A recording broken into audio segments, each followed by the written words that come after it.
신명기 1장 1절로 8절입니다. 교독을 하겠습니다. 신명기 1장 1절로 8절. 피아노 쪽에 있는 분들부터 시작. 이는 모세가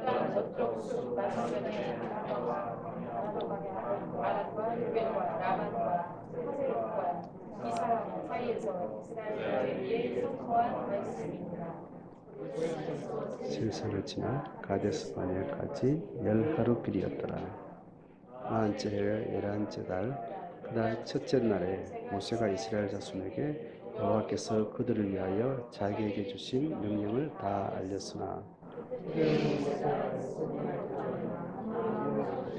쳐 죽이고 에드레에서 아스타로스에 거주하는 바산 왕 옥을 쳐 죽인 후라. 모세가 일어나 좁혀 모압 땅에서 그리스도의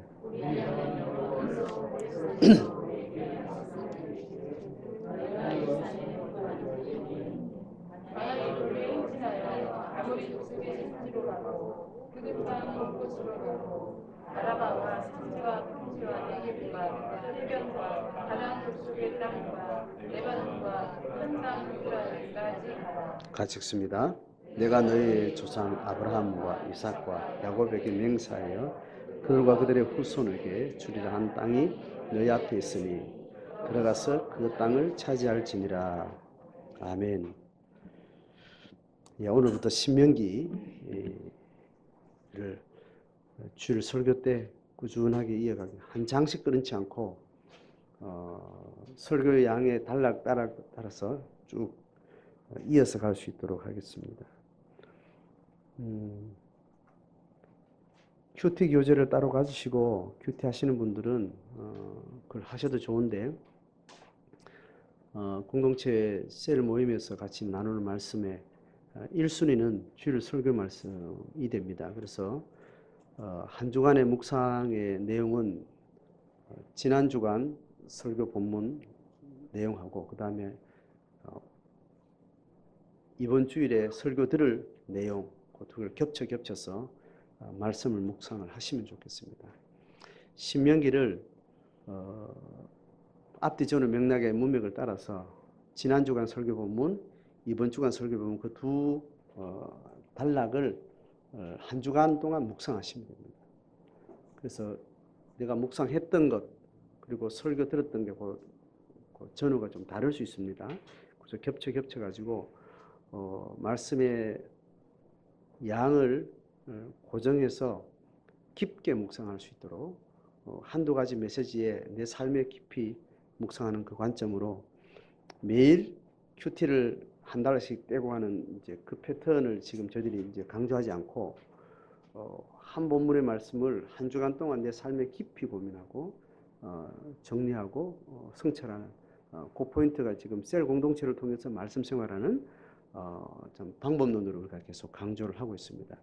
추가로 매일매일 큐티하는 것 혹은 일괄적 통독하는 것 이거는 각각 개인의 상황에 맞게 필요를 따라 잘 하시면 좋겠습니다. 그래서 오늘 신명기 1장부터 8절까지 우리가 읽었습니다.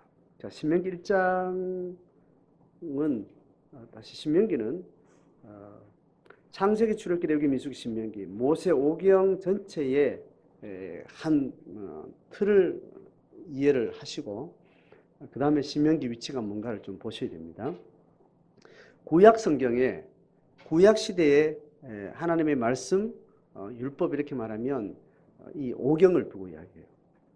모세 오경을 두고 그게 성경이었고 그 성경이 중심이 돼서 그 외에 역사서가 따라 붙습니다. 그리고 공동체 전체가 찬양이나 시의 언어로 했던 잠언서, 전도서, 시편 이제 이런 것들은 시의 형태를 가지고 있는 추가된 어떤 경전으로 쓰였어요.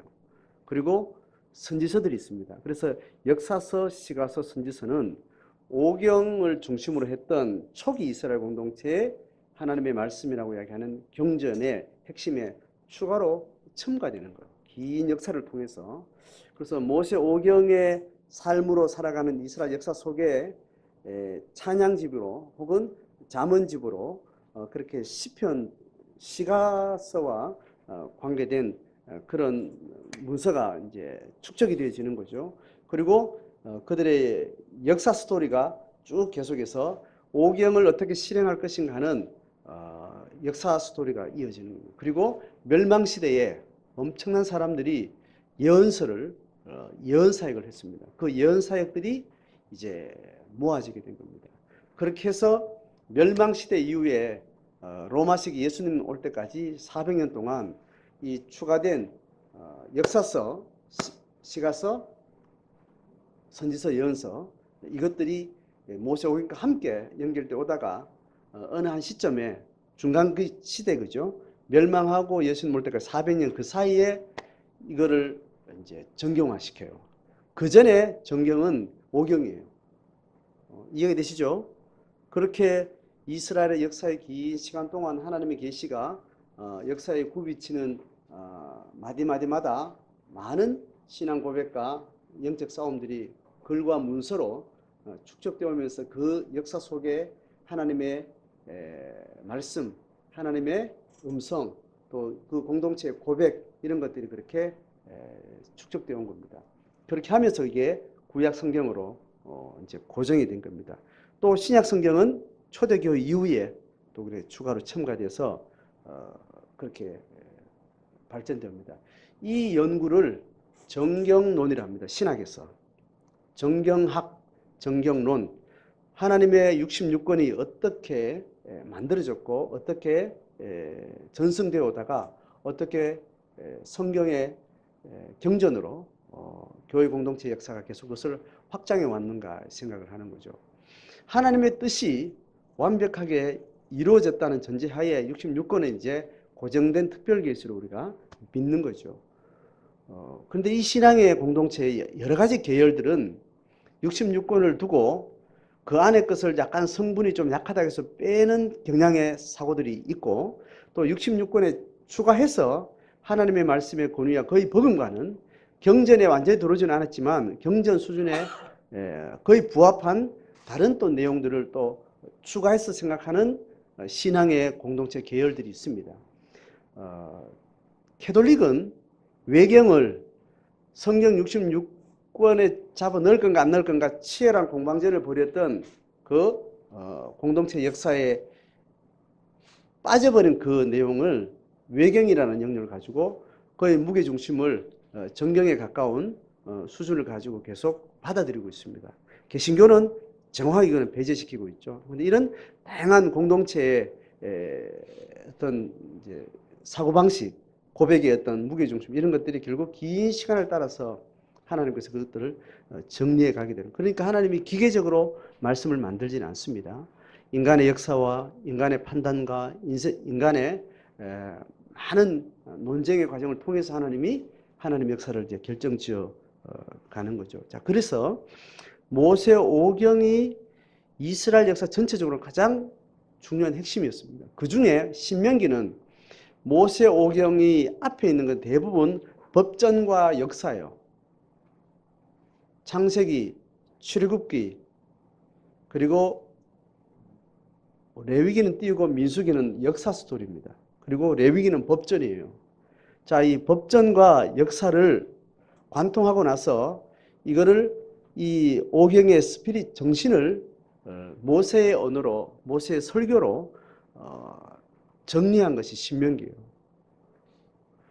자, 모세오경의 신학을 이야기할 때 역사를 바탕으로 하나님이 주신 법전인 율법을 두고 이것을 종합적으로 해석하고 정리하고 가르친 내용이 신명기입니다. 그러니까 신명기는 오경 중에 가장 핵심이라고 주장하면 레위기가 굉장히 기분 나빠할 거예요. 그런데 나름대로 신명기는 그런 의미가 있다는 것을 이해했을 때 신명기는 우리가 알고 있는 율법과 구약성경 전체 중에 적어도 광야 생활까지 스토리 가운데 하나님이 그들에게 요구했던 법정신이 무엇인지를 가장 깊게 다루고 있는 내용입니다. 그래서 신명기는 깊게 연구해야 될 책이에요.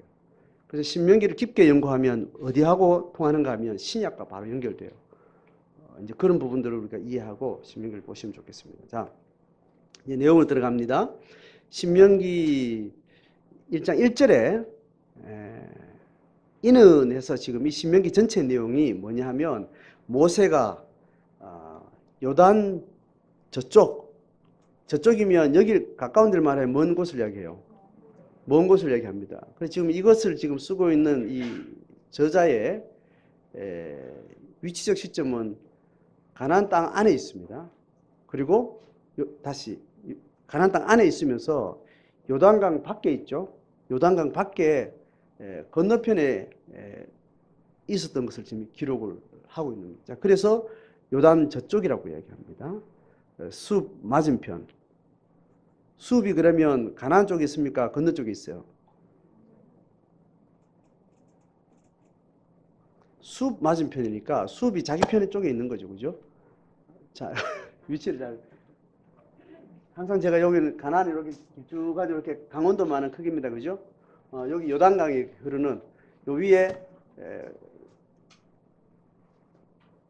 갈릴리 호수 밑에 사해 이렇게 있는 거예요. 이렇게 해서 이쪽에서 지금 이 저자가 기록을 하고 있는 편입니다. 그래서 맞은편 모압 평지라고 해요. 모압 족속이 차지하고 있는 그 장 중에 강안에 약간의 평지가 있습니다. 여기에서 이제 모세가 마지막 고별 설교를 해요. 그러면 이 모압 평지 맞은편이 숲, 돈가스 먹을 때 먹는 숲이 아니고 우리나라 숲도 아니고 수읍이라는 지명을 이야기하는 그 강안에 강 쪽에 이쪽 가나안 쪽 수읍이라는 지역이 있고 그 저쪽 맞은편 이게 아라바 광야라고 넓게 아라바 광야라 말하고 그 안에 바란, 도벨, 라반, 하시롯, 다사합, 디사합 사이에서 그러니까 이런 여러 지명들 그 사이에 이스라엘이 모여서 이제 설교를 한 거죠. 마지막 선포한 말씀입니다. 자, 그렇게 설명을 하고 2절에는 뭐라고 그런가 하면 호렙산에서 세일산을 지나 가데스 바네아까지 10하루길이었더라. 자, 호렙산은 어디예요?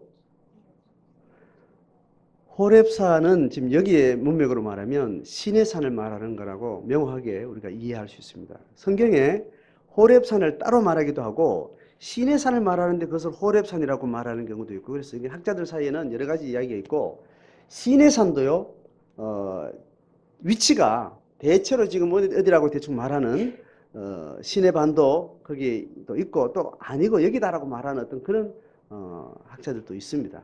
어쨌든 호렙산은 따로 있는 걸로도 이어지고 보여지고 성경의 기록에 의하면 또 시내산을 호렙산이라고 말해요. 오늘 여기서는 호렙산이라고 말하는데 사실은 우리가 잘 알고 있는 시내산을 이야기하는 겁니다. 시내산에서 세일산을 지나서 가데스 바네아까지 지도를 내가 안 그려도 되죠, 그죠? 강원도 땅 저 밑에 시내 반도가 이렇게 인도처럼 뾰족하게 이렇게 되어 있습니다. 그 어느 지점에 시내산이 있어요. 그 시내산에서 쭉 북쪽으로 올라가면 가나안 땅이 있는 겁니다. 가나안 땅의 오른쪽 경계는 요단강이고 왼쪽 경계는 지중해입니다. 그리고 밑에 경계는 어느 정도 사해 바다가 있는 그 어간 밑에 어느 경계선이 이렇게 지어져요. 그런데 가데스 바네아가 어디 있는가 하면 저 아래 시내산에서 쭉 올라오면 이 가나안 땅 가장 마지막 도시예요. 그러니까 이들이 이제 그쪽으로 올라왔다는 그 지형적인 설명을 하는 겁니다. 호렙산에서 그 중간에 세일산이 있었던 것 같아요. 세일산을 지나서 가데스 바네아까지 가는 그 고대 그 당시에 그 길이 시간이 얼마나 걸리는 길이에요? 10하루길이었다는 거예요. 10하루길. 굉장히 짧죠? 그 다음에 3절에 40째 해 11째 달 그 달 첫째 날에 이렇게 말합니다. 보통 우리가 지금 쓰는 연, 월, 일로 이야기하면 40년 11월 1일이라는 거예요. 자, 지금 장소를 말했죠. 앞에서 모세가 신명기를 지금 풀어내는 이곳 장소가 숲 맞은편 어느 지역이라고 모압 광야라고 우리가 알고 있습니다. 거기였고 시간은 언제예요? 예? 다시 40년 11월 1일인 겁니다. 맞죠? 자, 시간과 장소가 나왔습니다. 자, 그러면 장소는 뭐 분명하고, 자, 시간은 어떻게 이어지는지를 좀 이렇게 봐야 됩니다. 그러면 1월, 다시 1년, 40년이라고 그랬잖아요. 그죠? 1년 1월 1일은 언제예요? 그날이 무슨 날이에요? 어이? 그거, 서기 1년 말고, 주사님? 서기 1년 말고, 지금 오늘 여기서 지금 신명기를 지금 풀어내는 이 시점이, 모압강에서 이 시점이 40년 11월 1일이었다면, 이 연도로 이야기할 때 1년 1월 1일이 언제냐는 거죠. 출애굽한 날이고 그날이 무슨 날요? 6월절인 겁니다. 이스라엘 공동체는 이 태양력을 쓰는 애굽의 지배로 있다가 거기에 태양력 쓰는 이제 연수가 있겠죠, 그죠? 출애굽하면서 완전히 시간의 개념을 다른 자기들만의 하나님과 관계 맺은 그 시간으로 출발을 해요. 그래서 그날이 1년 1월 1일 까치까치 설날이 되는 겁니다. 그렇게 해서 이제 그날부터 이스라엘 역사가 시작되는 거예요.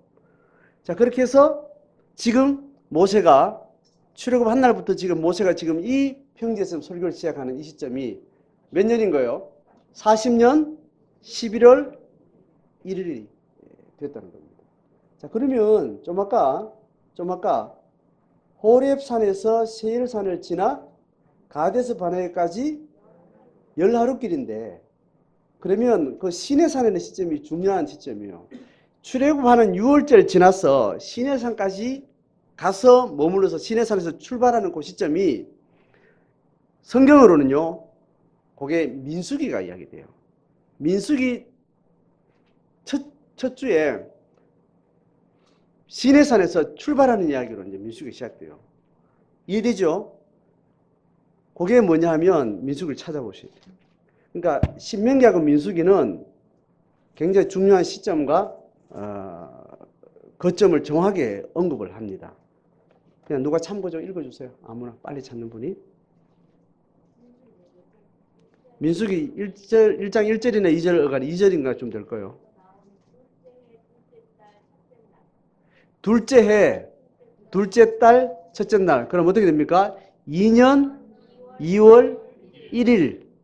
그날 지금 모세가 이스라엘 백성들의 지파별 숫자를 계수하고 지파 진영 순서와 배치 방식을 정하고 난 다음에 깃발을 4개로 구분해 가지고 세 지파를 나눠 가지고 이제 진영을 움직이는 이제 정렬을 해요. 그게 시내산을 출발하는 시점입니다. 그러니까 1월 1일 날 출발하는 6월절 지나 가지고 시내산에 도착해서 머무르고 출발할 때까지 몇 년 걸렸다고요? 2년 2개월 걸린 거예요. 맞죠? 지금 1일 기점으로 지금 이렇게 기록을 하고 있는 겁니다. 2년 2개월 걸렸어요. 그러면 6월절 출발해가지고 시내산에 도착하는 날은 얼마나 걸렸을까요? 상식적으로. 성경 어디 있어요? 나오는데. 모르나요? 이건 상식적으로 아셔야 돼요. 2개월여 걸렸어요. 2개월 만에, 아닌가요? 아닌 말고. 어쨌든 그 정도 걸리고, 명확한 거는 그 나중에 한번 정리합시다. 시내산에서 거의 2년을 머무릅니다. 그러니까 몇 달인데 달은 자포 띄고 시내산에 머물러서 2년 2월 1일에 바로 거리상으로 물리적 거리 시간으로 들어가면 10하루니까 뭐 몇 년을 카운트하는 데서 뭐 10하루는 시간도 아닌 거죠. 바로 그냥 들어가게 되는 겁니다. 자, 그렇게 하는데 2년 2월 1일이 출발했다가 10하루길 만에 어디 갔다는 거예요? 가데스 바네까지 간 겁니다. 그럼 여기서 여기까지 10하루길 올라가서 가나안 남단의 초입 도시를 먼저 딱 도착해서 거기서 우리가 어떤 일을 겪어요? 12정탐꾼. 자, 이스라엘 광야 40년에 가장 중요한 일. 자, 출애굽 하죠. 그 다음 뭐 만나요? 홍해 건너는 사건은 너무 중요하죠. 홍해 건너고, 그 다음에 시내산에서 2년. 여기서 열 하루길 해서 어디요? 가데스 바네아. 그 다음 거기서 어디요? 지금 40년 11월 1일 모압 평야. 요 포인트가 출발하고 홍해, 시내산, 가데스 바네아, 모압 평지. 요 포인트가 너무 중요한, 성경을 나누기도 하고 가장 중요한 사건들을 설명하는 기간이에요. 그래 민수기는 이 시내산을 출발하는 2년 2월 1일부터 어디까지? 40년 11월 1일까지 있는 그 기간 동안 있었던 그 여러 가지 스토리 중에 여러 사건들을 기록한 것이 민수기 사건이에요. 자, 그러면 모압 평지 다시 시내산을 출발해서 가나안에 들어가면 물리적 시간은 열 하루길인데 실제로는 지금 코앞에까지 지금 이 모세가 지금 서 있는 이 자리까지 얼마 걸린 거예요? 생각해보고 했어요. 생각해보고 다 봤어요. 시내산을 출발한 지가 2년 2월 1일이잖아요. 근데 지금 모압 평지 지금 와 있는 게 11월 1일이잖아요. 그러면 열 하루길이 얼마로 확장된 거냐고요?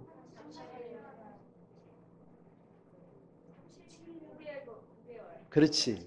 최재훈 집사님 맞췄습니다. 38년 9개월. 자, 그러니까 이제 다 이제 정리합시다. 기본 개념을 어떻게 하는가 하면 시내산에 2달 만에 왔고 여기에 2년 있었고 모압 평지까지 38년이라고 그렇게 이해를 하시면 돼요. 자, 그 정도 숫자는 어느 정도 이해되죠. 그죠? 그래서 시내산에서 2년, 시내산까지 있는데 2년 먹고 모압 평지까지 38년 걸렸다고 생각합니다. 자, 그러면 오늘 가데스 바네아에서 가졌던 그거 11일이 몇 년으로 바뀐 거예요? 38년으로 바뀌게 된 겁니다. 자, 이게 말이 안 되는 거죠. 그죠? 말이 안 돼요. 하나님은 이스라엘과 시내산에서 이제 하나님의 통치 백성의 국가적 형태의 하나님의 역사를 시작하는 건국을 이제 언약식으로 이제 시작을 합니다. 그러고 나서 언약을 약속에 의해서, 맹세에 의해서, 상호 계약에 의해서 이제 살아가는 하나님의 백성의 삶을 시작하는 거예요. 그렇게 하고 밑에 보면 8절에 이렇게 말합니다.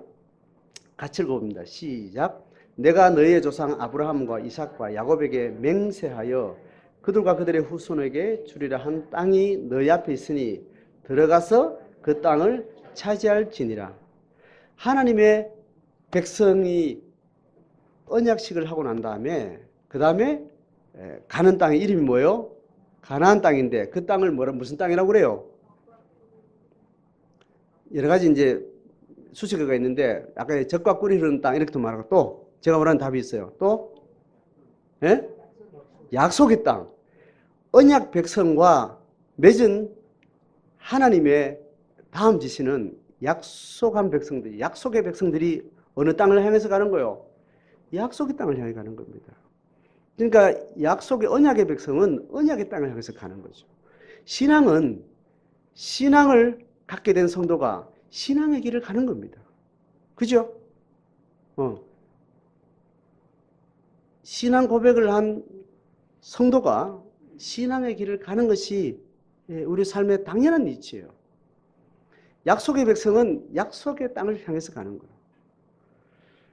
그러니까 신앙생활은 무슨 생활인 거예요? 약속의 생활인 거예요.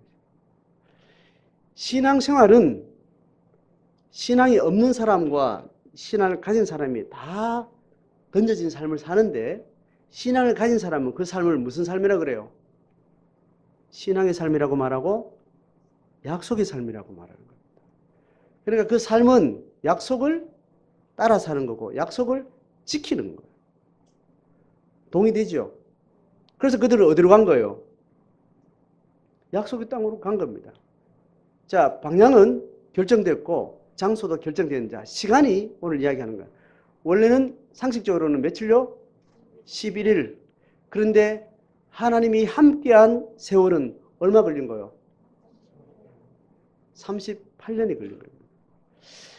이 38년은 무엇을 따라간 길이에요? 약속을 따라간 길이고 최종 목적지는 어디예요? 약속의 땅인 거예요. 그러니까 신앙을 가지게 된 약속의 백성이 가나안 땅까지 가는 물리적 거리가 객관적으로 있지만 그들이 그 땅을 차지하는 데는 약속의 길을 따라가니까 몇 년 걸린 거예요? 38년 걸린 거예요. 신앙은 이렇게 열 하루길이 38년이 되는 거예요. 하나님이 모든 사람에게 객관적으로 주어진 것은 그 시간과 공간이라는 것은 물리적 객관성을 가지고 있습니다. 삶의 모든 환경은 시간과 공간이라는 큰 틀 속에서 이루어지는 생명 현상입니다. 신앙을 살아가는 것은 신앙 때문에 그 시간과 공간의 질이 달라지는 거예요. 열 하루길로 간 사람이 있다 치고 그 사람이 가나안에 들어간 사건하고 이스라엘 백성들이 걸어갔던 38년의 이 시간하고 어느 길이 약속의 길인 거예요? 네? 38년이 약속의 길인 겁니다. 시간의 질적인 개념이 이제 달라지는 겁니다. 공간의 질적 개념이 달라지는 거예요. 이게 세상 사람들이 만들어 놓은 시간, 공간 개념하고 하나님의 약속의 길을 가는 사람의 시간, 공간 개념은 같아요, 달라요? 다릅니다. 그러니 일반 사람들, 신앙 없이 살아가는 사람의 공간과 시간을 같이 섰을 때 우리는 뭘 주목해야 돼요? 약속이 뭔지를 생각하지 않으면 하나님 없이 사는 사람의 시간과 공간을 같이 따라가게 되는 거예요. 어차피 피조세계 3차원 세계에 우리가 머물고 가는 시공간의 삶을 부여받았는데 하나님 우리가 요구하는 것은 네가 약속을 따라가고 있는지, 약속의 시간에 들어가 있는지, 약속의 공간에 들어가 있는지 그 언약의 자리와 언약의 시간을 네가 확보하고 채워가는 것. 이게 신앙이라고 이야기를 하는 겁니다. 그러니까 매번 약속이 무엇인지 시공간 속에서 질문을 하셔야 됩니다.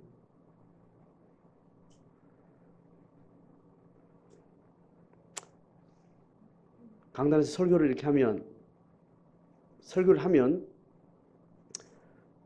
참 좋다 이런 느낌이 있는가 하면 힘들다 이런 느낌을 가질 수 있죠.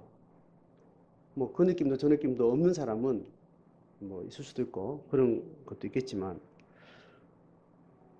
설교라는 것은 또 셀 우리가 말씀을 본다는 것은 그 질문을 찾는 거예요. 그 질문을 찾는 거예요. 그리고 질문에 답을 찾는 거예요.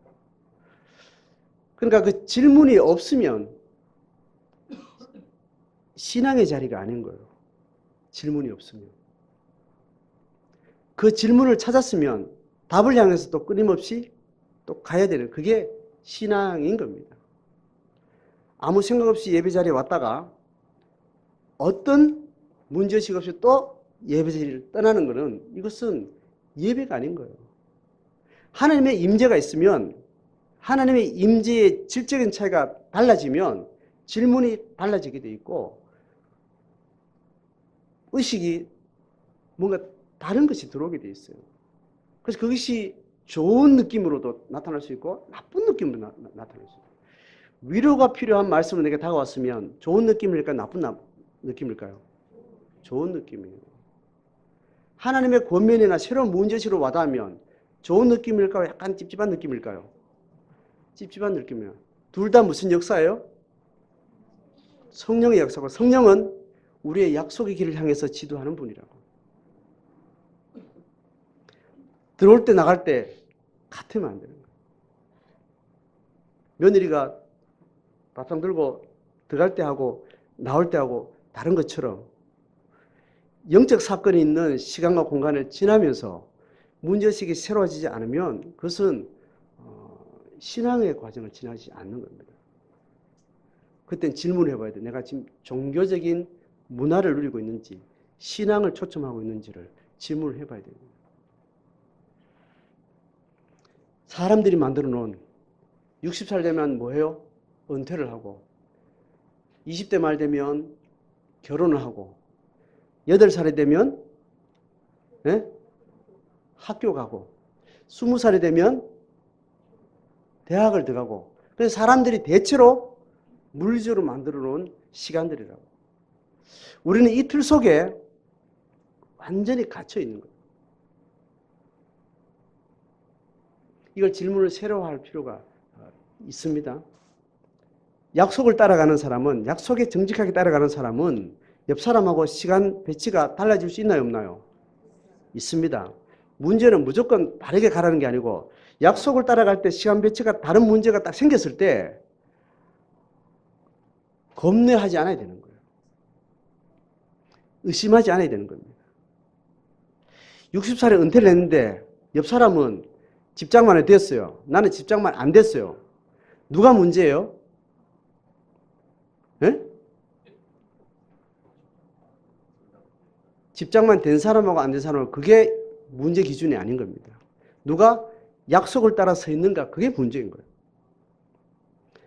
집장만 해도 약속의 문제집 가지고 끝까지 오지 않았으면 또 앞으로의 삶을 약속의 문제집 가지고 생각하지 않으면 이게 근원적으로 문제가 되는 거죠. 집장만 하지 않아도 하물며 빚을 하나를 안고 은퇴를 해도 약속의 길을 걸어왔으면 또 앞으로 약속의 길을 걸어갈 같은 그게 문제 있다 없다? 문제 없는 겁니다. 이것과 싸우는 것이 교회고 신앙이에요.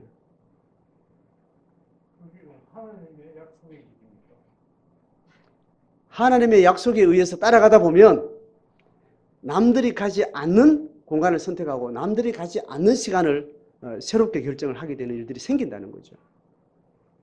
그죠? 가족 이야기를 계속 했죠. 그죠? 시어머니를 모시면 반드시 같이 살아야 되는 게 약속을 따라가는 사람인지 아니면 옆집에 살아야 될지 윗집에 살아야 될지 딴 도시에 살아야 될지 약속을 향해서 걸어가면 버젓이 집 있고 문제 없는데도 같이 사는 게 이게 아니라는 판단을 하게 되는 겁니다. 그러면 세상 사람들 어떻게 봐요? 저 좀 문제 있는 사람이다. 이렇게 말할 수 있어요.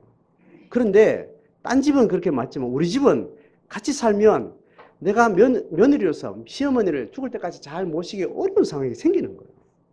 기질과 성향을 봤을 때 또 집안에 남편과 아들을 점유하는 관계적 점유의 질을 봤을 때는 같이 살면 안 되는 상황이 생기는 거예요. 맞죠? 정말 내가 사랑해야 될 가족들이라면 진정성 있게 사랑하려면 시간을 다르게 결정하고 공간을 다르게 결정하는 것을 정직해야 돼요. 그리고 다른 사람 눈을 의식하는 겁니다. 다른 사람이 윤리적으로 문제 있다 이런 거에 대해서 겁이 나는 거예요. 그래서 나는 어떻게 살고 싶어요? 착한 며느리로 살고 싶은 거예요. 그게 나를 결정하는 거예요.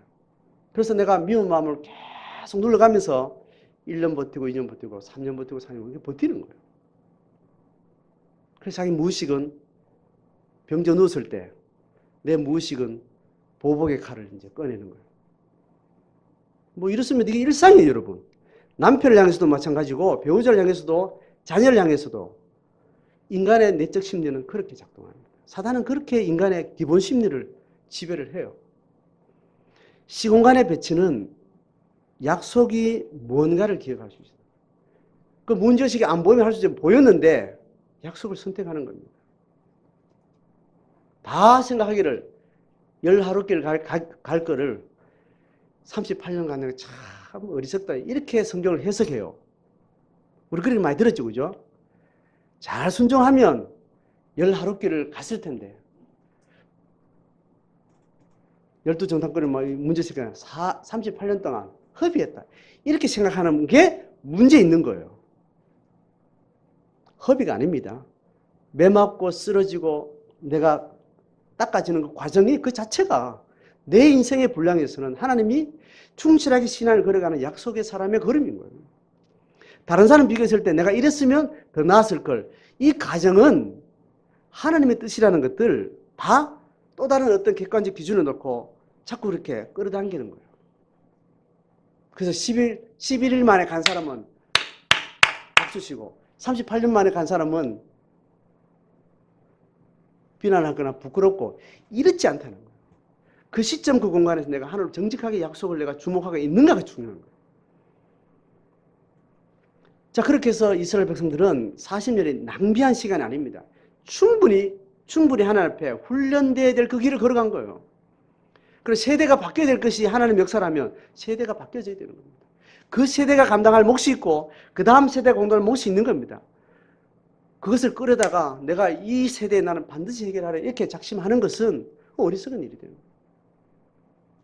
자, 그렇게 해서 이스라엘은 정말 38년 동안 훈련과 연단을 통해서 한 세대가 다 쓰러질 때까지 새로운 세대가 준비된 거예요. 자, 그렇게 해서 이 사람들이 이제 호렙산 다시 모압 광야에 섰어요. 자, 모압 광야에 섰을 때가 그때가 언제인지 또 다른 이야기를 합니다. 4절을 읽어봅니다. 다시 이 38년의 시간을 거리고 잘 걸어와서 모압 평지까지 온 거예요. 잘 사는 겁니다. 잘 인도받은 세월이에요. 자, 그 시점에 어떤 사건이 있었는 걸 이야기해요. 4절 읽어봅니다. 시작. 그때는 모세가 헤스본에 거주하는 아모리 왕 시온을 쳐 죽이고 에드레이에서 아스다롯에 거주하는 바산 왕 옥을 쳐 죽인 후라. 자, 이 시점을 말하는데 이 시점이 40년 11월 1일 시점에 어떤 사건이 있었는가? 이게 공간 이야기를 해줘요. 이 공간이 지금 강 서쪽에 강 동쪽이에요. 강 동쪽입니다. 이 동쪽에 지금 모압 평지에서 모세의 고별 설교가 끝나면 모세는 죽어요. 그리고 후계자는 여수아입니다.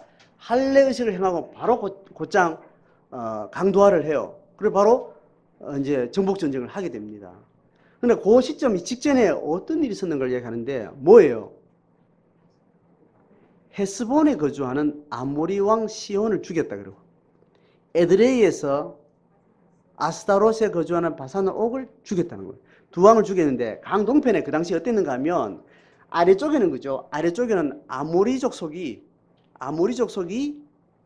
헤스본이라는 도시를 수도로 삼고 시온이라는 왕이 지배하고 있었습니다. 강 위쪽에는 다시 강 위쪽이 아니고 그 강 동쪽 북쪽 지역에는 에드레이라는 지역에서 아스다롯이라는 이게 집이나 기관을 말하는지 어떤 작은 소 도시를 이야기하는지 잘 모르는데 어쨌든 에드레이라는 어떤 지역에서 바산이라는 민족이 있었어요. 그 민족이라는 족속이 있죠. 족속의 왕 이름이 옥입니다. 그 사람 지배하고 있습니다.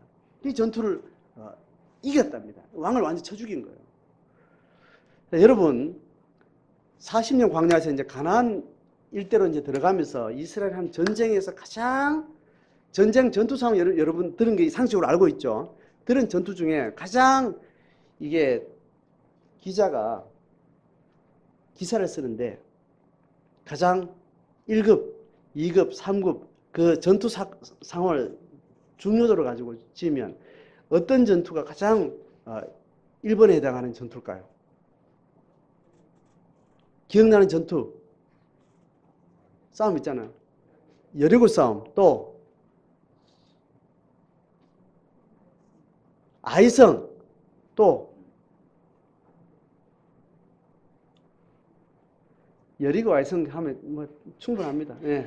나머지 전투는 뭐 크게 뭐 이렇게 도시 거점을 잘 이렇게 밝혀주지 않은 어떤 그런 싸움인데 강 도하해가지고 여리고 속에 가장 정말 이거 빅뉴스가 되는 그런 뭐 화려한 전투죠. 그리고 실패 과정을 겪어서 다시 승리하게 되는 아이성 전투. 이건 또 나름대로 스토리가 있는 전투가 되는데 앞에 있는 이 강 건너편에 있는 누구요?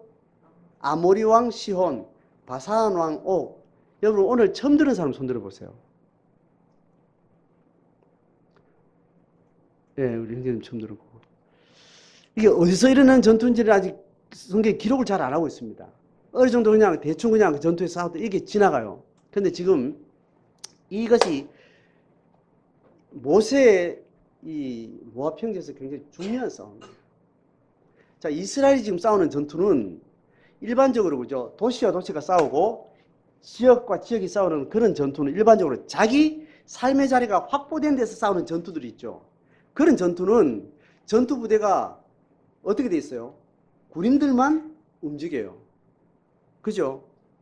그게 일반적인 싸움입니다. 그래가지고 자기 거점을 떠나서 싸우는 군대하고 자기 거점을 지키는 군대하고 3대 1의 비율로 이게 차이가 나요. 그러니까 자기 거점을 떠나서 무장된 군인들만 딱 야전에 나갔을 때는 석이나 어떤 이미 점령하고 있는 그 지점을 지키고 있는 하고 3대 1의 전투 비율이 생겨요. 일반적으로. 그래서 중대는 3개 소대가 돼 있죠.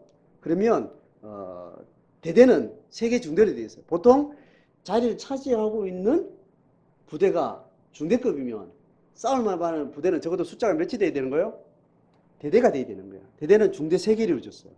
소대가 점령하고 있는 데를 싸우려면 적어도 소대 3개인 중대가 싸워야 그때는 정신력, 또 무기체계, 방법론을 가지고 이제 싸움의 결정이 나는 거예요. 그렇게 되는 게 일반적인 전투원과 전투원의 싸움이 그런 거예요. 근데 지금 이스라엘 백성은 어떤 싸움이에요, 지금? 애들, 강아지들, 뿅아리를 다 몰고 지금 냄비 뚜껑 들고 막 이불자를 다 들고 지금 가는 거예요, 지금. 자기 삶의 자리가 확보되지 않는 상태에서 지금 방어하는 유리하는 백성들이 지금 싸우는 전투이기 때문에 이거는 1대3의 이 공격과 수비의 이게 대등한 이게 확률이 정해지지 않는 거란 말입니다. 그러니까 이들이 숫자도 얼마나 많아요. 그렇게 많은 사람들이 이제 가서 가나안 일대에서 처음 전투를 이루는데 들어갈 때 적어도 그 지역에서 그 지역 거주민들과 싸움이 지금 어디라는 거예요? 아래쪽에 아몰이에요. 아몰에서 할 때 1대3 비율의 공격과 수비 형태의 그 비율이 통해 안 통해요? 안 통합니다. 왜냐하면 우리는 삶의 자리를 위해서 싸우는 거예요. 싸우는 사람이 다 죽어도 삶의 자리가 확보되면 그 싸움은 의미 있어요, 없어요? 있어요. 남자를 다 죽어도 여자들 아이들이 자리를 잡을 수만 있다면 대가를 지불하고 가는 겁니다. 그러면 또 애 놓으면 돼. 그러면 그 자리 잡고 이제 우리는 지속 가능한 국가가 되는 겁니다. 그런데 그것이 보장이 안 되는 싸움은 처음부터 싸우면 안 되는 거예요. 몰살입니다. 싸웠는데 군인들만 다 이겼는데 에라 뒤에 복병 가지고 애들하고 다 죽여버렸다. 이거는 뭐 끝인 거죠. 돌아갈 데가 없는 거예요. 그 시간 싸우면 이제 광야에서 말라 죽는 겁니다. 이런 상황에서 이들이 처음에 다시 이제 열할 하룻길을 다 가봅시다. 열 하룻길을 가지고 간에서 반에서는 그냥 어서 오십시오 하고 들어가는 거 아니면 싸워서 들어가야 되는 거예요. 그때도 싸워서 들어가야 되는 겁니다. 지금도 남쪽으로 들어가던 게 다시 38년 만에 어디로 들어간 거예요?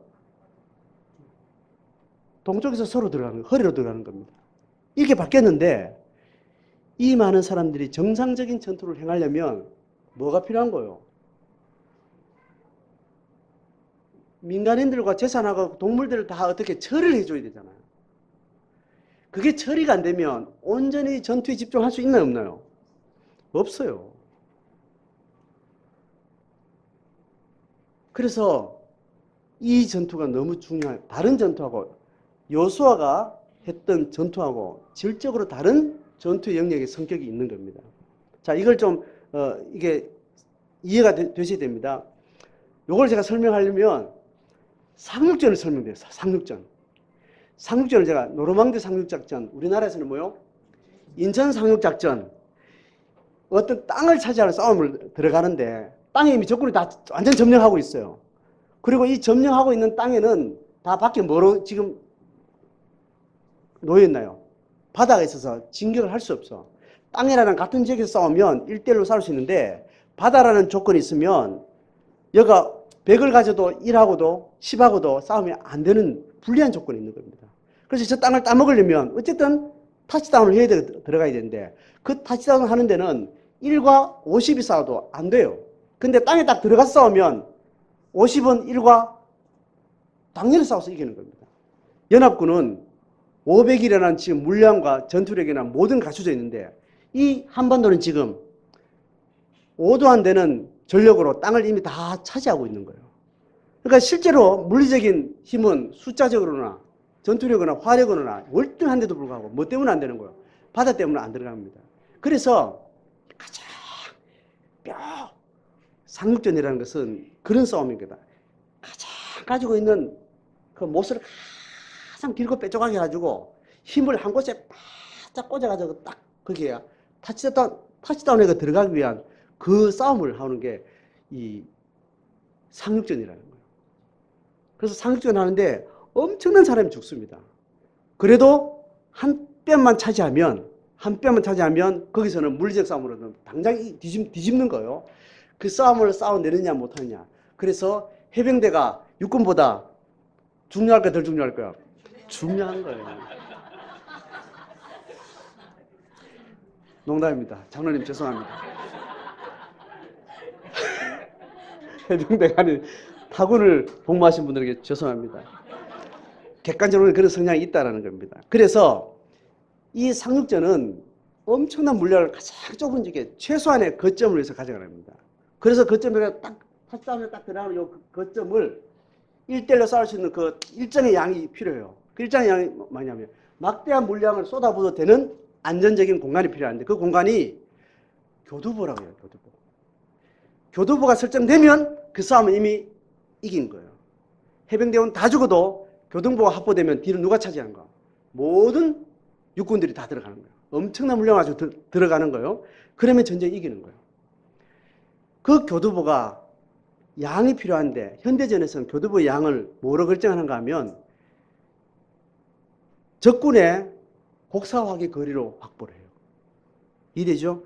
대포가 쏴서 폭격할 때 그 거리가 그 해변에서 충분히 12km 대포 쏘는 거리가 있는 적의 화력이 있으면 12km를 치고 들어가야 돼요. 그 12km 들어갈 동안 엄청나게 죽어요.